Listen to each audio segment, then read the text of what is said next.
여러분 안녕하세요. 정산혁담의 정산혁입니다.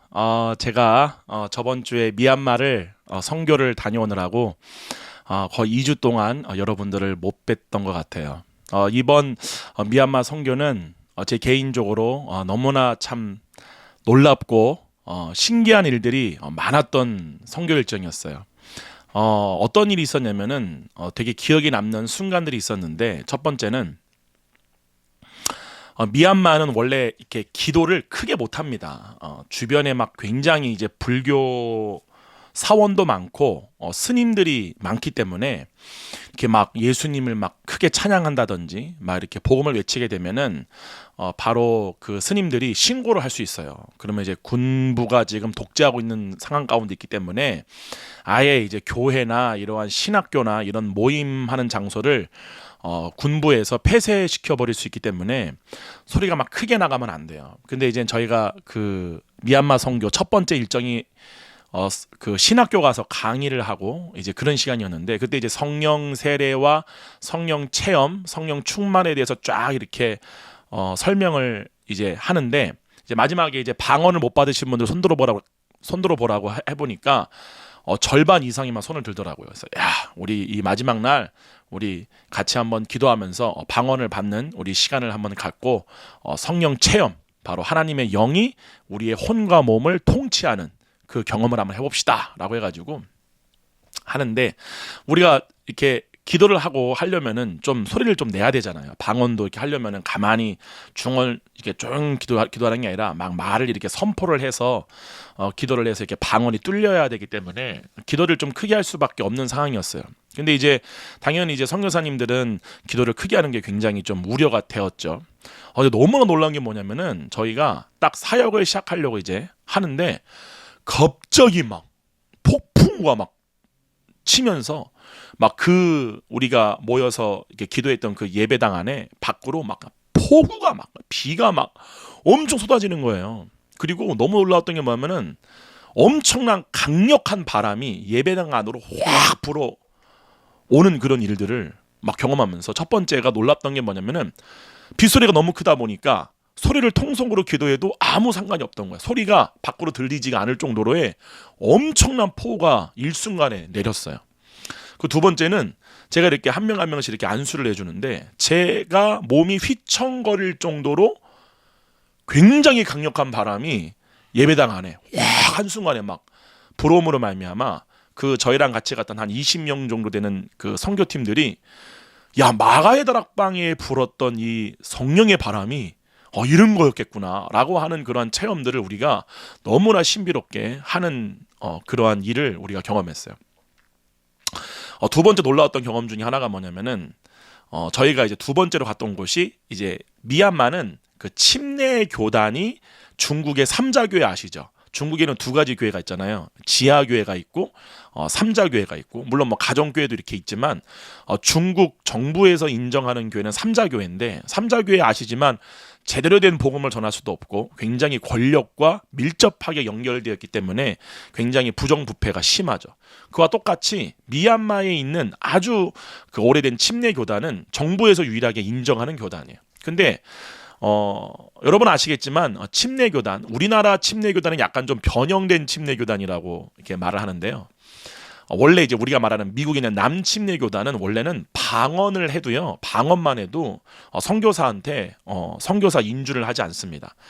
성령님이 어떠한, 겉으로 볼 때는 어떠한 성령님을 당연히 기록된 로고스의 말씀에 기록되기 때문에 성령님을 인정을 하지만 성령님의 나타나심이나 성령님의 사역은 일체 인정하지 않는 게 바로 우리가 아는 남침례교단이죠.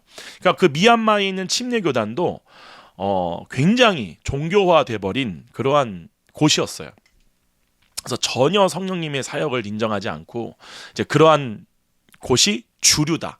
미얀마에 있는 기독교의 주류가 이 침례교단이고, 그 이제 나머지 뭐 여러 가지 교단들이 와서 이렇게 복음을 전하고 이렇게 하는데, 그 남침례교단에서 운영하는 그 마약 중독자 학교가 있어요.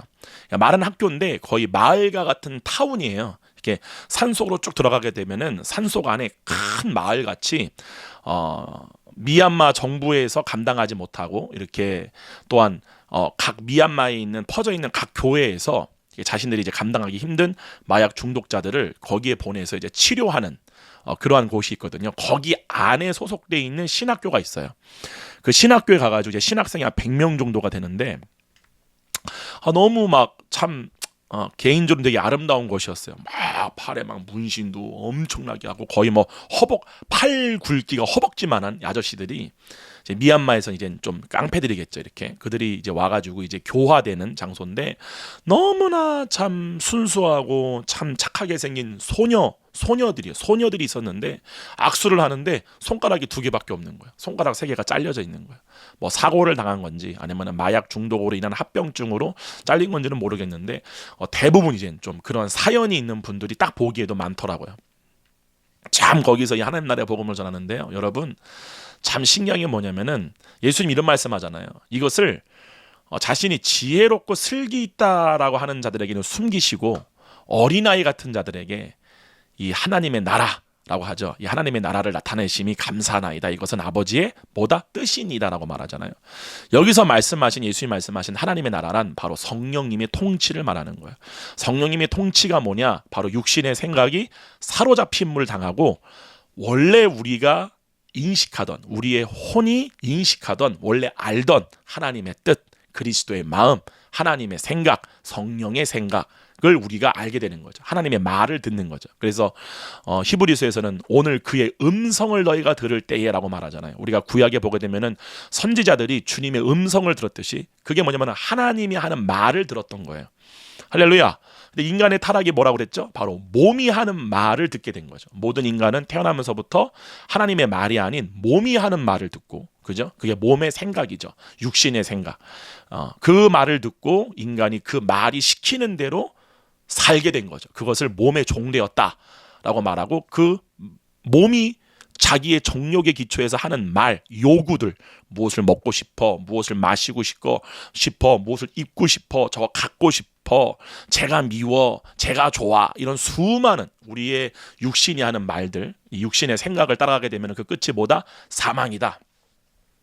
거기로부터 구원을 받기 위해서는 생명의 성령의 법에 의하여서 통치를 받아야 된다는 거죠.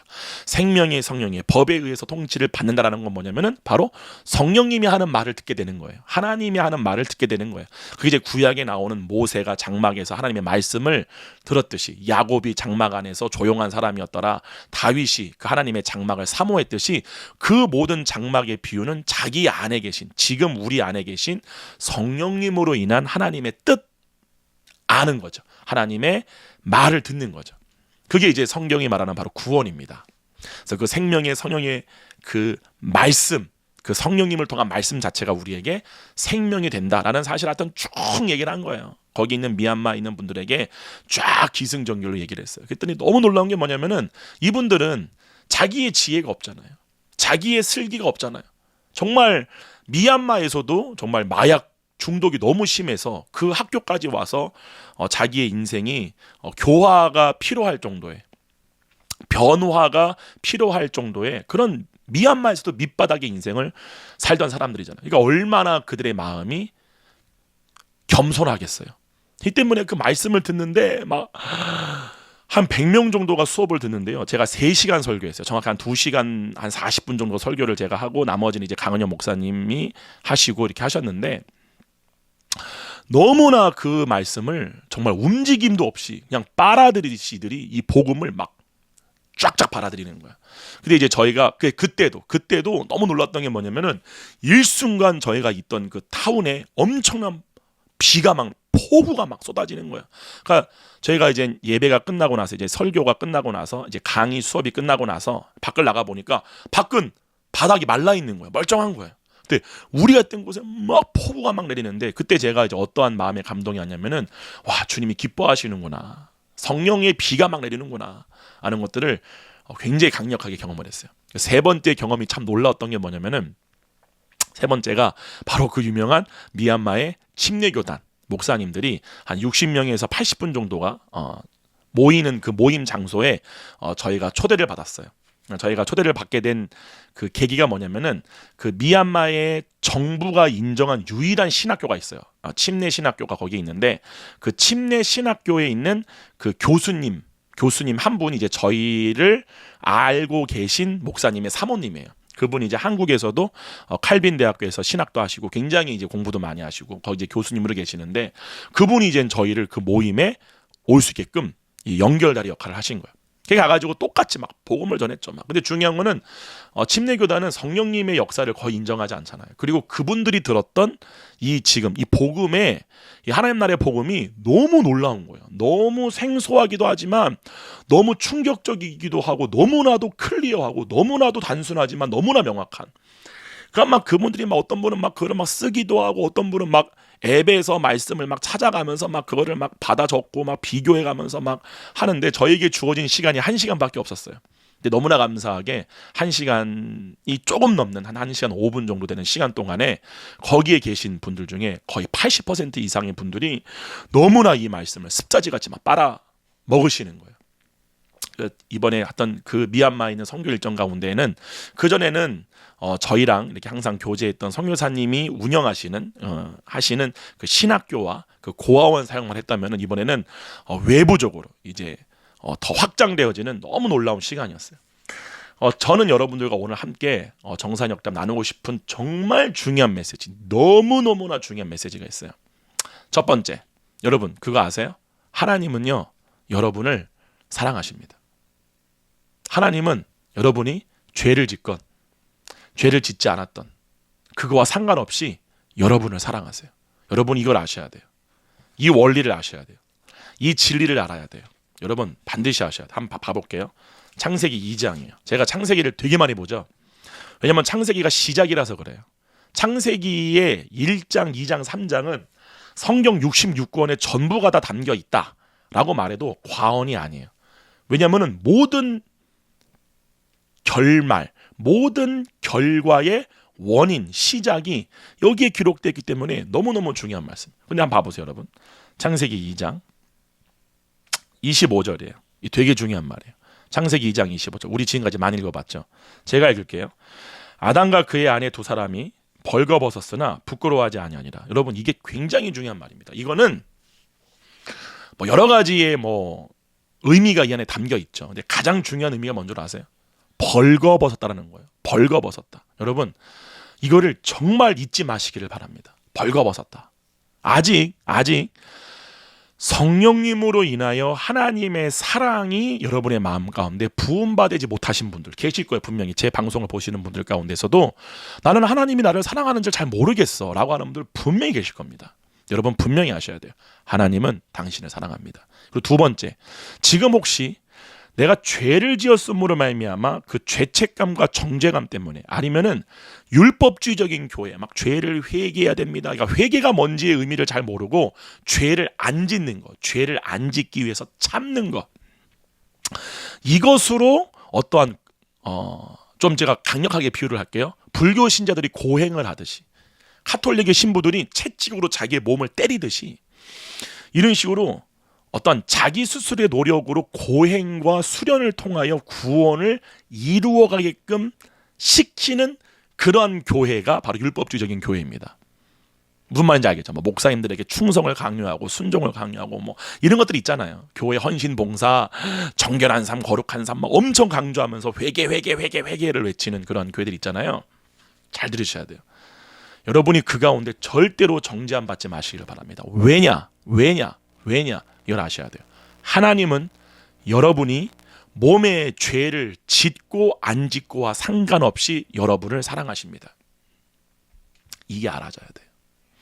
이게 알아져야지만 진정으로 죄로부터 자유케 되어집니다. 제가 이따가 계속 설명을 드리겠지만 여러분 잘 보세요.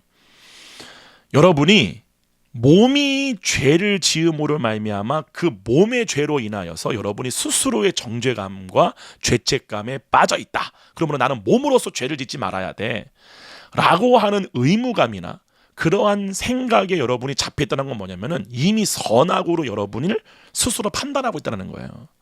여러분 잘 들어보세요. 하나님은요 아담과 여자가 벌거벗은 거와 상관없이 그들을 사랑했어요. 이게 성경이 그걸 얘기하는 거예요. 자, 제가 여러 번 말씀을 드렸죠. 24절에 이러므로 남자가 부모를 떠나 그의 아내와 합하여 이렇게 말. 이거는 단순히 결혼을 얘기하는 게 아니에요. 남자가 여자와 합하였다는 말은 뭐냐면요.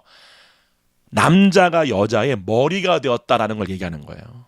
잘 아셔야 돼요. 우리가 똑같은 원칙을 창세기 6장에서 보게 되죠. 하나님의 아들들이 자기들이 좋아하는 모든 여자를 자기 아내로 삼았다. 근데 여기 창세기 2장에 나오는 남자는요, 바로 예수 그리스도고요. 창세기 6장에 나오는 하나님의 아들들, 이 남자들로 비유되는 이들의 존재는 바로 타락한 천사들이에요. 그 말은 뭐냐면은 여기 나오는 창세기 2장에 나오는 이 남자가 바로 예수 그리스도의 예표잖아요. 예수님이 여자의 머리가 되었다는 거예요. 이게 뭘 얘기하는 줄 아세요? 머리가 되었다. 우리가 하나님이 나를 사랑하신다라는 사실을 알고 있는 상태를 얘기하는 거예요. 남편이 머리가 된다는 건 뭐냐면은 우리가 생각으로 뭔가를 알게 된다는 거예요. 그래서 사도 바울이 이걸 뭐라고 얘기하느냐? 우리가 그리스도의 뭘 가졌다? 마음, 누수를 가졌다. 그리스도의 뜻. 근데 예수 그리스도가 이 땅에 오신 목적이 뭐예요? 하나님이 세상을 이처럼 사랑하사 독생자를 믿는 자는, 이렇게 나오잖아요. 누구든지 독생자를 믿는 자는 영생을 얻게 하려 하심이라. 자, 그 예수 그리스도가 이 땅에 오신 목적이 뭐예요? 요한복음 17장에 보면 이렇게 나오죠. 아버지께서 나를 사랑하시듯이 그들도 나와 동일하게 사랑하신 것을 세상으로 알게 하려 하십니다. 예수님이 오신 목적이 바로 그거예요. 예수님이 말씀이 육신이 되어 나는 처음부터 너에게 말해주러 왔다. 그죠? 이 모든 말들이 하는 말이 뭐냐면은 바로 하나님이 여러분을 사랑하시되 얼마만큼 사랑하시느냐? 자기와 같이 사랑하신다는 사실을 우리에게 알려주려고 오셨다는 거예요. 처음부터. 믿겨지세요? 하나님이 우리를 얼마나 사랑하신다고요? 예수님을 사랑하듯이라고 사랑하시는 게 아니라 예수님 하나님은 하나예요.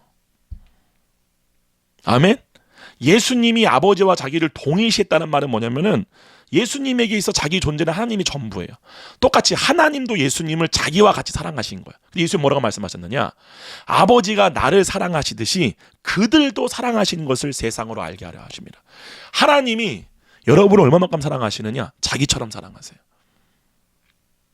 이것을 예수님은 처음부터 말해주려 왔다. 그러므로 그 아버지의 사랑을 마지막에 결국 무엇으로 증명했느냐? 무엇으로 증명했느냐? 십자가 사건이잖아. 예수님이 십자가에서 우리를 대신에 죽으시면서까지 예수님이 우리에게 증명하려고 했던 게 뭐예요? 증명해주고 싶었던 게 뭐예요? 하나님이 이만큼 너희를 사랑한다는 거예요. 이게 결론이에요.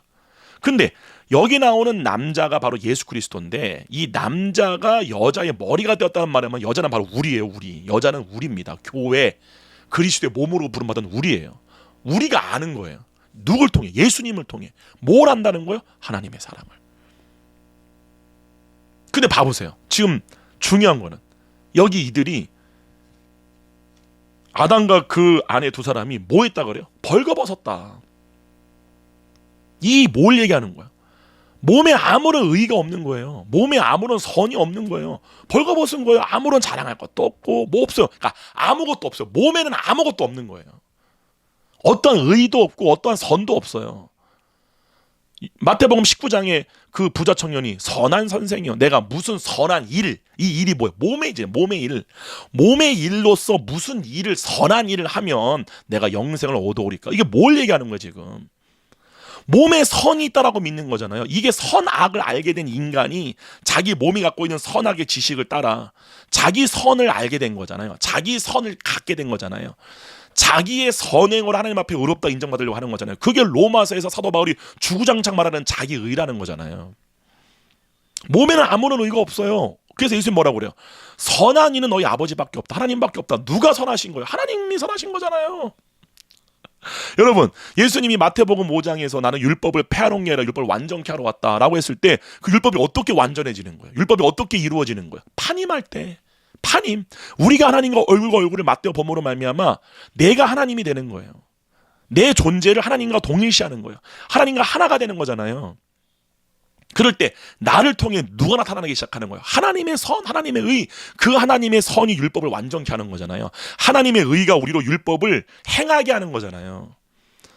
야고보가 말한 것처럼 행함이 없는 믿음은 죽은 믿음이다라고 말한 것처럼 우리가 주님과 우리를 동일시할 때, 그죠? 우리의 몸에 있는 선으로서 우리가 선한 일을 행할 수 있는 게 아니라, 그래서 예수님 말하잖아요. 사람으로서는 할 수 없대. 하나님은 다 할 수 있다. 그러니까 하나님만이 할 수 있다는 거잖아요. 근데 그게 우리를 통해 나타나야 된다는 거잖아요. 그들의 열매로 그들을 알 거다.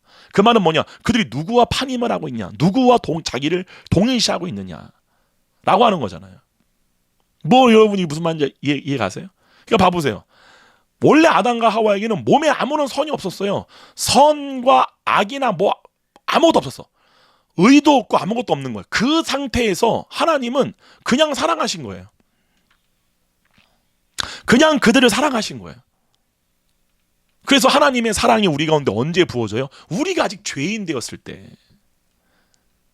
여러분 뭔가 좀 이게 좀 촉이 오시나요? 하나님은 지금 여러분을 사랑하신다니까요. 아멘.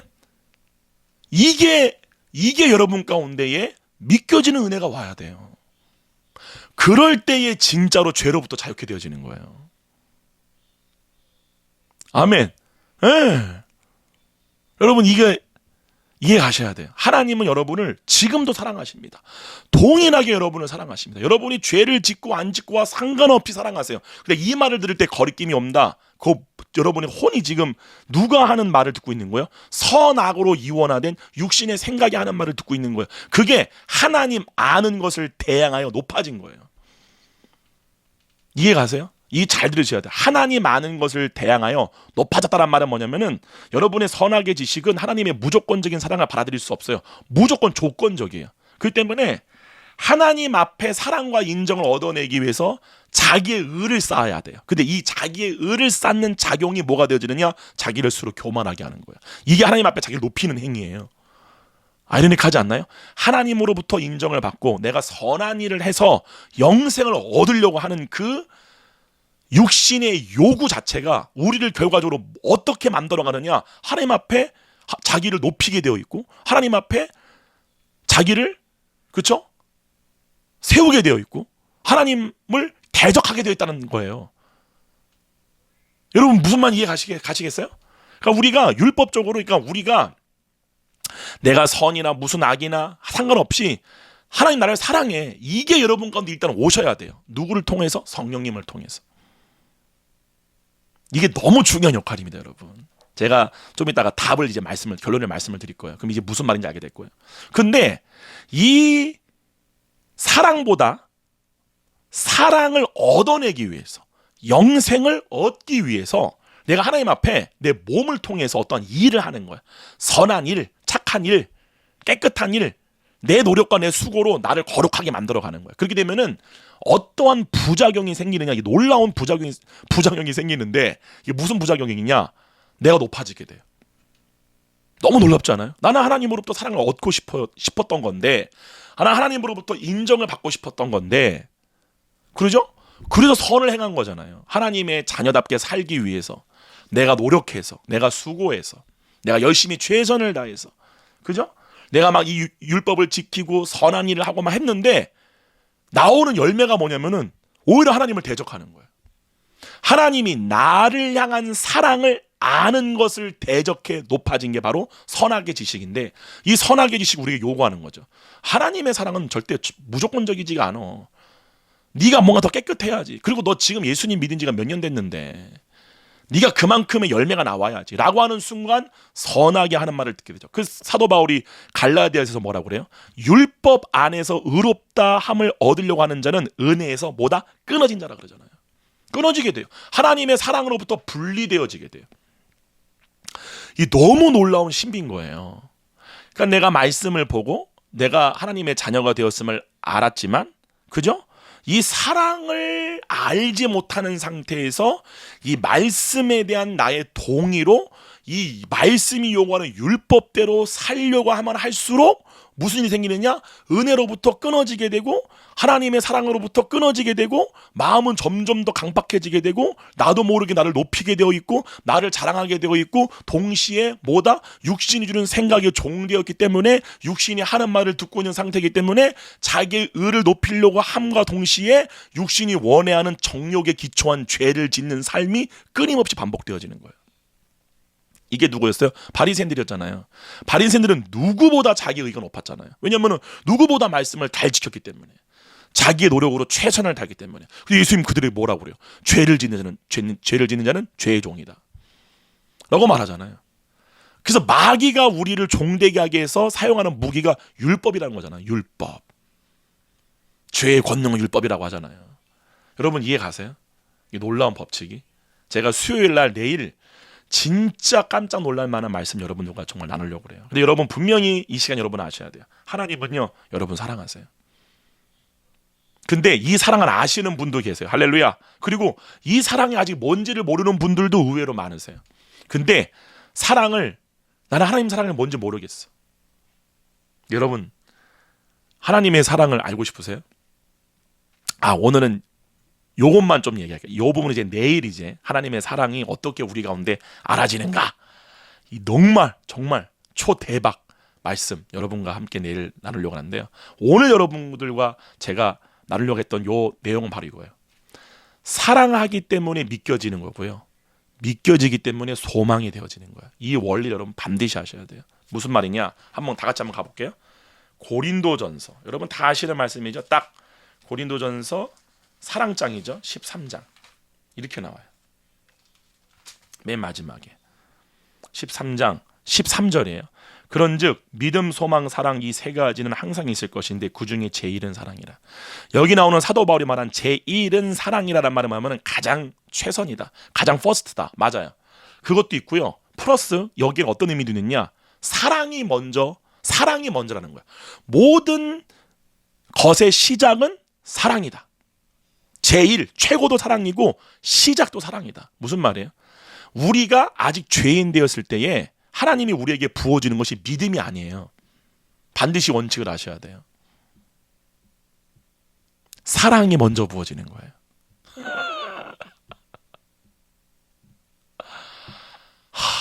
이 내가 느끼는 이 감동을 어떻게 표현할 수 있을까요? 여러분 믿음이 먼저가 아닙니다. 사랑이 먼저 부어져야 돼요. 우리가 아직 죄인 되었을 때 부어지는 게 사랑이에요. 그 제가 여러분들이 간증하잖아요. 제가 옛날에 24살 때 저 정말 술 엄청 많이 마시고 완전 저 세상이었어요. 강은영 목사님은 지금도 그 말을 안 믿어. 자기 진짜 그렇게 술 많이 먹었어? 뭐 본질을 본 적이 없으니까. 저 엄청 세상이었어요. 그러니까 제가 목회자가 되었을 때에 저를 아는 친구들이 완전 막 손살을 쳤어요. 아니 목사가 될 사람이 없어. 제가 목사가 되냐. 정말 저는 진짜 정말 뭐 인간 쓰레기 정도는 아니어도 완전히 뭐 밑바닥 인생. 저의 육체의 기질 자체가 너무나 더티하고 너무나 더럽고 너무나 자기중심적이고 너무 또 내 보호적이고 피해의식 막 상처 쓴뿌리는 말할 것도 없던 게 바로 저였어요. 그때가 그 최고의 저의 전성기 때가 24살 때까지였어요. 20살 때부터 24살까지 4년 동안 정말 저는 제 인생의 방황의 끝이었어요. 갈피를 못 잡는 인생이었어요. 안개 속을 걷는 것 같은 시간이었어요. 근데 그때 예수님이 저한테 찾아오신 거예요. 그때 성령님이 저한테 찾아오신 거예요. 창세기 1장 2절의 말씀처럼 흑암 위에 하나님의 영이 운행하신 것처럼 그 흑암이 앉은 스불론과 납달리 그 지경의 해변에 살고 있는 그 해변은 바로 바닷가잖아요. 바다가 세상 신의 권세를 얘기하는 거예요. 그 세상 신의 권세에 짓눌려 있는 그들에게 예수 그리스도가 빛으로 가셔서 복음을 전하신 거죠. 제 인생의 최고로 나락이었고 최고로 안개였을 때 그때 주님 저에게 하나님의 사랑을 부어주신 거예요. 사랑이 먼저예요. 사랑이 먼저 부어져야 그 다음이 믿기워지는 거예요. 여러분 쉬운 말로 그거 아시죠? 우리가 뭐 드라마나 여러분 사랑해 보셨어요? 사랑에 빠지면 어떻게 돼요? 그 대상이 거짓말해도 믿어요. 그게 사랑이에요. 그게 사랑이에요. 여러분 창세기 2장에서 아담과 여자가 벌거벗었으나 부끄러웠지 않았던 이유는 뭐냐면은 그 몸된 여자가 그리스도가 하시는 말만 믿었기 때문에 그래요. 하나님이 나를 사랑한다는 사랑을 알기 때문에 그런 거예요. 여러분 실제로 이 사랑이 여러분 마음 가운데 부어지잖아요. 그러면은 가장 먼저 오는 게 뭔 줄 아세요? 육체의 모든 의무로부터 해방이에요. 이게 너무나 신비한 미스테리예요. 정말 미스테리. 무슨 말이냐? 이 사랑이 우리 마음 가운데 어느 순간에 그거는 우리의 원하는 때 오는 게 아니야. 제 경험으로는 그래요. 그냥 성령님이 원하시는 때 그 마음에 막 깨달아지고 알아져요. 그때에 오는 게 뭐냐? 육신의 모든 의무로부터 완전 자유케 되어져요. 이거 한번 봐보세요. 아담과 하와가 선악과를 먹고 나서 가장 먼저 왔던 게 뭐예요? 두려움이잖아요.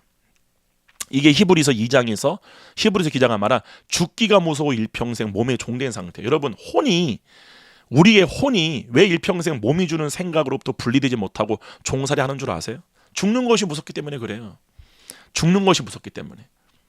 왜 우리가 몸이 주는 말을 믿느냐? 죽는 것이 두려워서 그런 거예요. 왜냐하면 생명이 몸에 있다라고 믿기 때문에.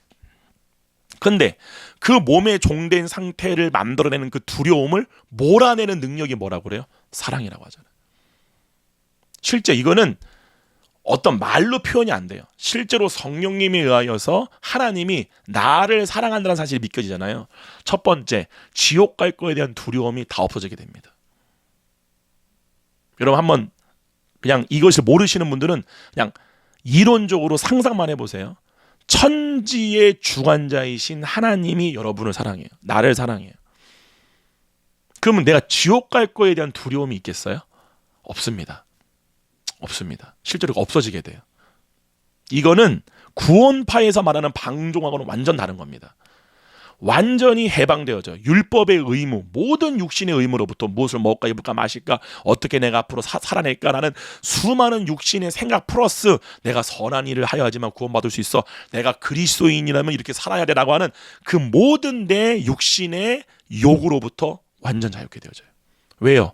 하나님이 나를 사랑하시니까. 하나님이 나를 사랑하신다라는 사실에서 하나님의 어떠한 것이 믿겨지게 되느냐? 약속이 믿겨지게 돼요. 실제입니다. 그때 그 사람이 진짜 하나님이 약속하신 낙원이 있다. 새하늘과 새 땅이 있다. 플러스 부활의 몸이 있다라는 것이 다 믿겨지게 돼요. 그리고 그것이 나에게 실제로 약속되어진 하나님의 약속이라는 게 진짜 믿겨지게 돼요. 언제? 사랑할 때. 하나님의 사랑이 알아질 때, 믿기워질 때 하나님의 모든 나머지 약속들이 다 믿겨지게 돼요. 그래서 사랑이 제일인 거예요. 사랑이 first인 거예요. 사랑이 시작인 거예요. 그리고 그것이 믿겨지기 때문에 오는 게 뭐냐? 소망이에요. 믿겨지니까, 진짜 믿겨지니까 소망이 되어지는 거예요. 놀랍지 않나요? 여러분, 이게 어디에 나오는 줄 아세요? 요거하고 이제 오늘 정사역담 좀 오늘 여러분과 함께 나누려고 했던 요 말씀의 주제를 이제 마치려고 하는데요.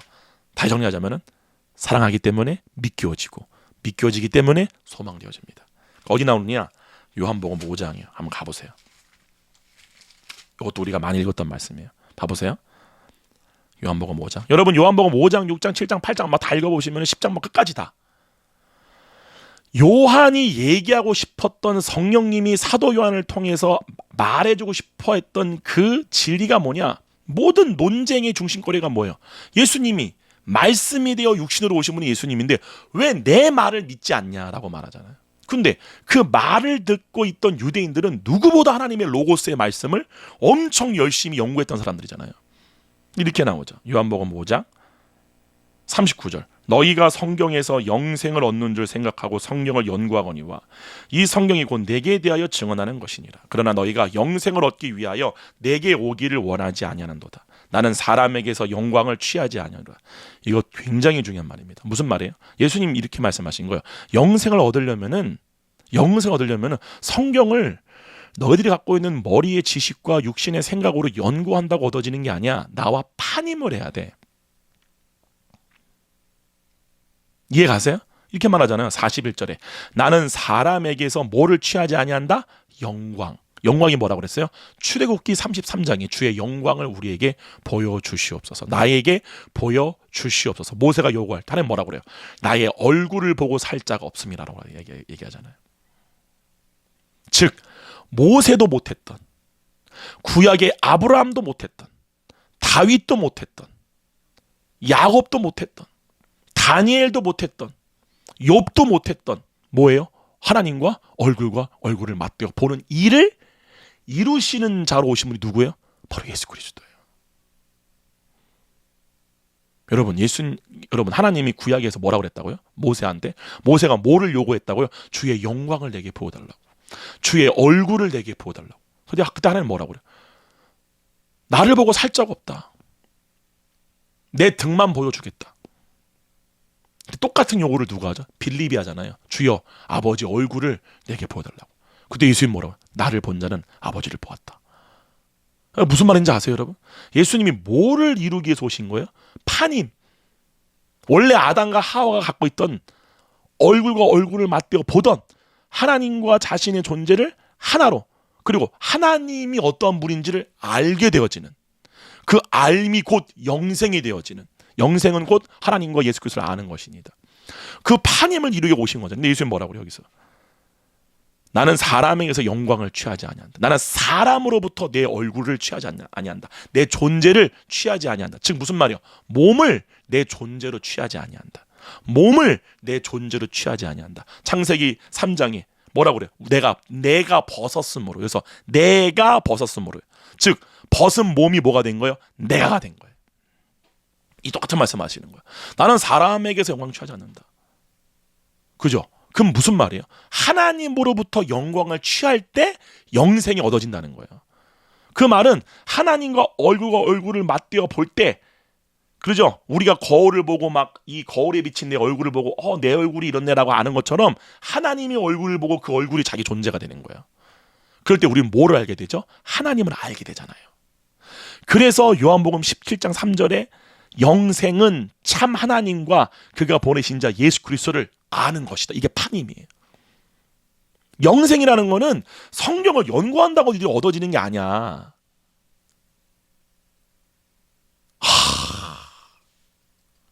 여러분, 파님의 전제 조건이 뭐예요? 파님.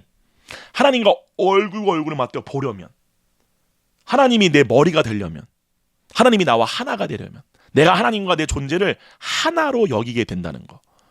그렇게 되기 위한 전제 조건이 뭐예요? 사랑이잖아요. 사랑. 그래서 그 뒤에 나오는 거잖아요. 42절에 다만 하나님을 사랑하는 것이 너희 속에 없음을 알았노라. 하나님을 사랑하지 않으니까 하나님을 파님하지 않는 거예요. 하나님과 얼굴과 얼굴을 맞대어 보질 않는 거예요. 하나님과 자기 존재를 동일시할 수가 없는 거예요. 사랑이 없으니까. 왜요? 사랑만이 그것이 가능하게 하거든요. 그러니까 우리가 사랑하니까 결혼하잖아요. 사랑하니까 남자와 여자가 결혼하는 거잖아요. 한 몸을 이루는 거잖아요. 똑같은 원칙이에요. 똑같은 법칙이에요. 근데 봐보세요. 이 파님이 안 되니까, 하나님을 사랑하는 마음이 없으니까 파님이 안 된다는 것이 뭘 얘기하는 거예요? 38절에 그 말씀이 너희 속에 거하지 아니하니 이는 그가 보내신 이를 믿지 아니함이라. 이게 무슨 말인 줄 아세요? 여기 보게 되면 38절에 그 말씀이 너희 속에 거하지 아니한다. 이게 뭐예요? 이거는 성령님을 말씀하는 것도 있어요. 근데 더 나아가서 이 말씀이 뭐냐? 믿지 않는 거예요. 예수님 말씀 믿지 않는 거예요. 그러니까 이 성경이 내게 대해서 증거하는 건데, 이 성경의 로고스의 말씀이 육신이 되어 온 게 나야. 근데 왜 내 말을 믿지 않냐라고 하잖아요.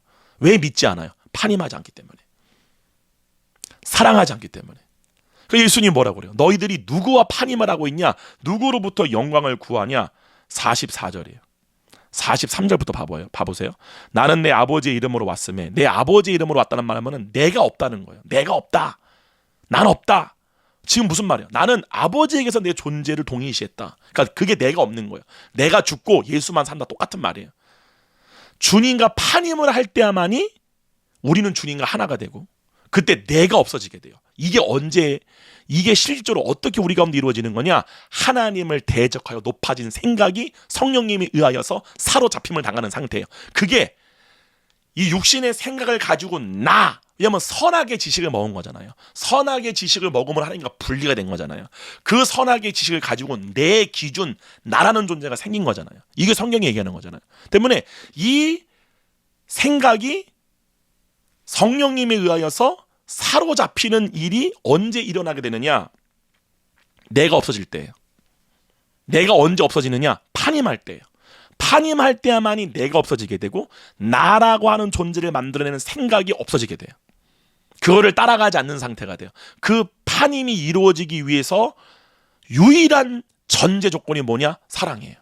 그때 우리 가운데 일어난 일이 뭐냐? 진짜 하나님의 말씀이 믿겨지기 시작해요. 근데 여기 있는 바리새인들은, 유대인들은 아무리 말씀을 읽고 연구를 하고 막 성경, 모세오경을 다 외워요. 창세기, 출애굽기, 레위기, 신명기, 민수기를 다 외워버려. 외우는데도 뭐예요? 믿지 않는 거예요. 왜요? 그들이 실제로 판임하고 있는 존재, 그들이 자기와 동일시하고 있는 존재가 누구이기 때문에? 몸이기 때문에. 몸이 하는 말을 믿는 거예요. 그러니까 이 유대인들은 아무리 예수님이 진리를 얘기하고 말해도 믿질 않는 거예요. 그걸 얘기하는 거예요. 무슨 말씀 이해가세요? 교회를 다닌다고, 말씀을 연구한다고 말씀 믿는 게 아니라 지식적인 동의와 진짜 자기의 심정으로부터 믿겨지는 거에 차이는 완전 다른 겁니다. 근데 그 믿음이 뭐로부터 믿겨지느냐? 사랑에. 이렇게 나오죠. 너희가, 나는 내 아버지, 43절이에요. 나는 내 아버지의 이름으로 왔음에 너희가 영접하지 아니하나 만일 다른 사람이 누구 이름으로? 자기 이름으로 오면 영접하리라. 사람의 말을 믿는다는 거예요. 하나님의 말을 믿지 않는다는 거예요. 너희가 사람이 하는 말, 세상이 하는 말은 다 믿으면서 왜 하나님의 말을 믿지 못하냐? 이게 타락이에요. 뭐라고 그런 줄 아세요? 44절에 너희가 서로 영광을 취하고 서로에게서 얼굴을 취한다는 거예요. 서로에게서 자기의 존재를 취한다는 거예요. 사람이 하는 말, 땅의 말을 믿는 거예요. 땅이 하는 말은 다 믿어. 진화론은 막 다 믿어. 예를 들면은, 그죠? 근데 하나님의 말씀 믿지 않는 거죠. 이거는 단순히 기록되어 있는 로고스의 말씀을 믿는다는 것이 아닙니다. 여러분 잘 아셔야 돼요. 여러분이 성경에서 영생을 얻는 줄 생각하고 성경을 연구한다고 여러분이 그 말씀을 믿는 게 아니에요. 여러분이 하나님의 약속과 이 기록된 모든 말씀이 진짜로 믿겨지려면 뭐가 전제가 되어져야 돼요? 하나님의 사랑이에요. 하나님의 사랑이 여러분 가운데 먼저 부어져야 돼요. 그래서 나를 하나님이 사랑하고 있다, 사랑하신다 라는 사실이 믿겨질 때, 그때로부터 육신의 생각으로부터 혼이 벗어나게 되는 거예요. 이때부터 실제로 죄로부터의 자유함이 임하게 돼요. 왜냐하면 죄를 짓게끔 하는 게 몸의 생각이기 때문에. 몸의 생각으로부터 분리될 수 있는 유일한 길은 바로 뭐예요? 메타노이아예요. 회개예요. 이 돌이켜지게 하게끔 하는 능력이 뭐냐? 사랑이에요. 왜냐하면 내가 사랑하는 대상과 판임하는 거잖아요. 내가 사랑하는 대상과 하나 되고 싶은 거잖아요. 이거예요. 그래서 이렇게 말하죠. 너희가 서로 영광을 취하고 유일하신 하나님께로부터 오는 영광은 구하지 아니하니. 유일하신 하나님께로부터 오는 영광이 뭐예요? 하나님의 얼굴은 구하지 아니하니 어찌 나를 믿을 수 있겠느냐. 하나님과 판임이 안 되면 예수님의 말씀을 믿을 수가 없습니다. 판임은 바로 사랑이에요. 아멘. 이거를 성경은 완전이라고 말합니다. 완전, 온전. 그렇기 때문에 결론이 뭐예요? 사랑하기 때문에 믿겨지는 거고, 믿겨지기 때문에 소망이 되는 거예요. 여러분이 실제로 막 부활의 몸이 막 소망이 안 되어지는 분들 계세요. 그 이유가 뭐냐? 믿겨지지가 않기 때문에 그런 거예요. 막 하나님이 날 위해 예비하신 그 구약에 나오는 그 아브라함이 막 그 믿었던 그 모든 부활의 몸과 그 유업의 풍성함 플러스 그것이 지금 우리 가운데 이루어진 거예요. 우리의 영의 속사람이 하늘에 있고 그 하늘에 있는 모든 것들이 나에게 주어진 이 어마어마한 유업이 막 내 속에서 막 믿겨질 때의 그 믿겨짐으로 인한 막 소망이 막 올라오게 되는 거잖아요. 근데 그것이 되어지지 않는 유일한 이유가 뭐냐? 사랑하지 않기 때문에. 사랑이 믿겨지지 않기 때문에 그런 거예요. 여러분, 그러면은 이제 여러분 질문할 수 있어요. 그럼 어떻게 하나님의 사랑을 알 수 있느냐? 어떻게 하나님이 사랑이 내 마음 가운데 부어질 수 있느냐? 그거를 바로 내일 수요 예배 때 여러분들과 함께 나누려고 합니다. 오늘 정산역담 여러분과 2주 만에 여러분 만나 뵙게 되었어요. 여러분 너무너무 사랑합니다. 너무너무 사랑하고요. 여러분이 지금 어떠한 상황 가운데 있을지라도 하나님은 여러분을 사랑하고 플러스 마지막 결론, 진짜 결론, 하나님을 믿지 않는 사람들도 하나님은 우리와 동일하게 사랑하십니다. 왜요? 나를 하나님이 사랑한다는 걸 알게 될 때가 언제냐면요, 우리가 죄인 되었을 때잖아요. 우리가 아직 죄인 되었을 때. 이게 중요한 포인트예요. 내가 아직 이 따구의 인간인데 나를 이렇게 사랑하시는 하나님의 사랑을 알게 될 때 어떤 일이 생기느냐? 하나님이 나도 사랑하시는데 세상에 하나님이 사랑하지 않는 사람이 있을 수 있겠느뇨? 다 사랑하시는구나. 모두를 사랑하시는구나. 이거를 알 때에 내 이웃, 내 형제, 누구든지 내 몸처럼 사랑하게 됩니다. 선한 사마리아인의 비유에서 그 율법학자가 그 강도 만난 자를 자기 이웃으로 여기지 못했던 유일한 이유는 그가 하나님의 사랑이 뭔지를 모르기 때문에.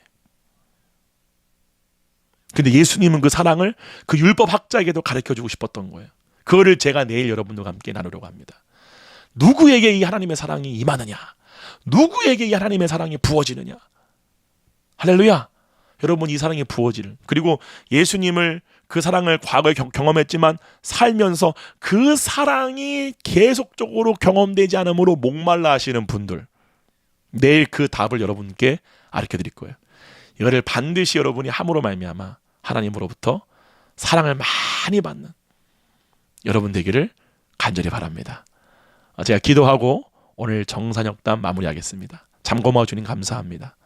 주님, 우리를 사랑하십니다. 우리가 원수라고 생각하는 사람도 사랑하십니다. 우리가 악인이라고 하는 사람도 주님은 사랑하십니다. 우리가 정말 저 사람은 사랑받을 수 없는 사람이야, 저 사람은 악인이야 라고 하는 사람들까지도 주님은 나와 동일하게 사랑하시고 자기와 같이 사랑하십니다. 성령님, 이것을, 이 방송을 보는 사랑하는 모든 우리 형제자매들이 이 사랑을 알게 되게 하여 주시옵소서. 내가 죄를 짓고 안 짓고와 상관없이 나를 동일하게 사랑하시는 그 주님의 사랑을 우리가 알게 되어질 때에, 그때야부터 비로소 선악의 지식으로부터 벗어나 실질적인 죄로부터 자유케 되어지고 율법이 이루어지는 삶을 살 수 있음을 우리 모두가 알게 되게 하여 주시옵소서. 감사드리옵고 예수님의 이름으로 기도드렸사옵나이다. 아멘. 하나님은 여러분을 절대 조건부로 사랑하지 않습니다. 무조건적입니다. 그 사랑을 이미 우리는 받고 누리고 있습니다. 그것이 알아지지 않는 이유, 그 이유를 내일 여러분과 함께 나누도록 하겠습니다. 내일까지 그리스도 예수 안에서 평안하세요. 샬롬.